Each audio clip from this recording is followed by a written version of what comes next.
State bank दत्तक घेणे आम्ही फाशी घ्यायच्या टायमात हे देवाची पद उद्या त्या बँकेत मी स्वतः येणार तिथेच जायचं. अहो आम्ही असे टकरलो कुठेतरी पण ते म्हणायचं तुम्हाला बँकेत दत्तक नाही. तर कसं वाला दोनदा बोललो मी. उद्या काय करू बाळासाहेब बोलले सगळीकडे बँकेचा इश्यू आहे मोठा. उद्या मी स्वतः येईन त्या बँकेत येतो. हे आमच्या भावासारखे सर हे आमच्या भावासारखे दोनदा तीनदा येऊन भेटले बाबा तुमचं काय समस्या नाही म्हणून मी आलो खास कारण 3-4 महिने झाले अजून 1 रुपयाची मदत नाही आपल्याला. नाही 1 रुपया पंचनामे झाले का? पंचनामे नाही झाले इथले झाले तुमचंच विचारतो. हो आमचे झाले पंचनामे. पीक विमा वगैरे काढलेला ज्याचं मातीत बसलं त्याचं काही निघायलं आणि काही काढीनच दे.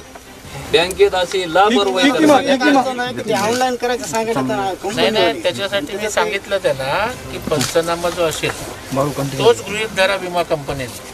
परत त्यांना ऑनलाईन शेतकरी करणार किंवा ऑफलाईन करणार ती एकाच कामासाठी डबल कशाला त्रास ना.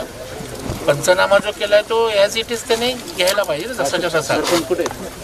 बरं माझं म्हणणं सर सरासरी आपण हे आता घ्यायची तर जास्त 100% नुकसान झाले. आता अजून काही शेतकऱ्याचे 50%च्या वर नुकसान झाले. 10-20 बोंड असे काळे पडलेत आणि सोयाबीन म्हणजे त्याला मुळं फुटले म्हणजे वल्या सोयाबीन मुळं फुटले. तालुक्याची क्वेश्चन म्हणजे तालुक्याचे प्रांत वगैरे आले पण तहसीलदार प्रांत कोण आहे जरा पुढे गेले तहसीलदार साहेब पुढे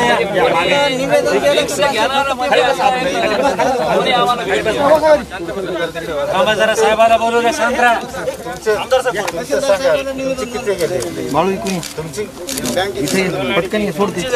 जिल्ह्यामध्ये 2-3 दिवस अतिवृष्टी झाली आणि सततचा पाऊस मागच्या 2-3 महिन्यांपासून होत आहे. त्यामुळे शेतकऱ्यांचं अतोनात नुकसान झालेलं आहे. दुर्दैवाने राज्य सरकार झोपेचं सोंग घेतलेलं आहे किंवा शेतकऱ्यांच्या आज शेतकऱ्यांची जी परिस्थिती आहे शेतकऱ्याचं उभं पीक आज वाहून गेलेलं आहे हे बघण्यासाठी राज्य सरकारकडे वेळ नाही. त्यामुळे राज्य सरकारमधील कृषी मंत्री जे की हिंगोली जिल्ह्यात आले पण आपल्या जिल्ह्यात येण्यासाठी त्यांना वेळ भेटला नाही. त्याचबरोबर आपले पालकमंत्रीसुद्धा एकदाही त्यांनी ह्या ओला दुष्काळासाठी दौरा केला नाही किंवा बैठक साधीसुद्धा घेतलेली नाही आहे.